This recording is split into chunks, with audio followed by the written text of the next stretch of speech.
Welcome to The Explainer. Today, we're getting into something really heavy and deeply personal. What it actually feels like to be falsely accused.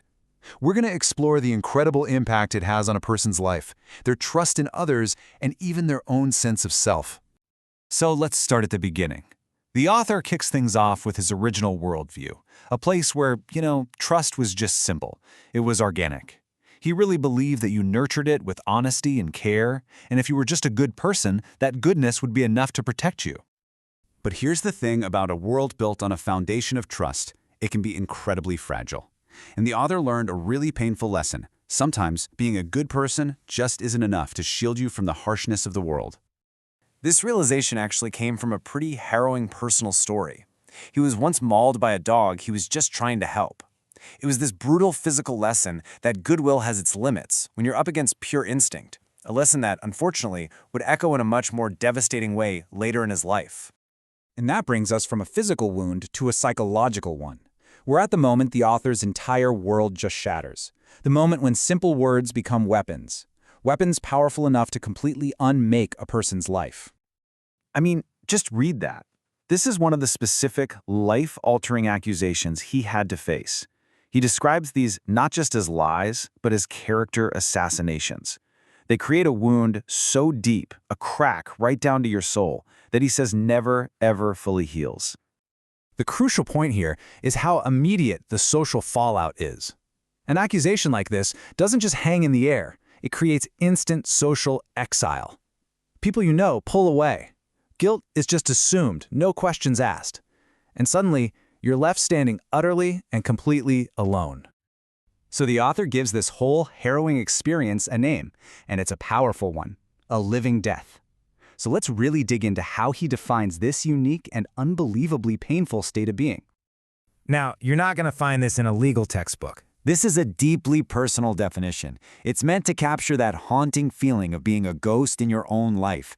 You're still here, physically present, but socially and emotionally, you've been erased from the world you used to belong to. And this is how that abstract idea of a living death turns into a tangible, daily nightmare. It's the constant paranoia, wondering if that stranger on the street has heard the rumors. It's your heart pounding every time an unknown number calls. It's the profound heartbreak of losing contact with your own children, and it's losing all faith in the very systems that are supposed to protect you. But you know what? This isn't just a story about pain. It's also a story about survival. The narrative actually shifts here to focus on how a person can possibly endure this living death and fight, tooth and nail, to hold onto their own sense of who they are. This slide just captures that core internal conflict perfectly. He calls it the space between. That giant chasm separating the monstrous public perception from his private reality. The world sees a monster, violent, guilty, but he knows he's a father, still able to love and, well, still breathing. So after all of that, what's left? He says, love. Love persists. Love for his children, even if it's from a distance. Love for just small moments of beauty. The author says this is the one thing that keeps the bitterness from consuming him completely. It's the one thing no accusation can ever truly take away. And that brings us to the final section. The author's goal here isn't to get pity from us. It's to educate us. This is a direct call for a more nuanced, more thoughtful, and frankly, more compassionate response from all of us whenever we hear about an accusation.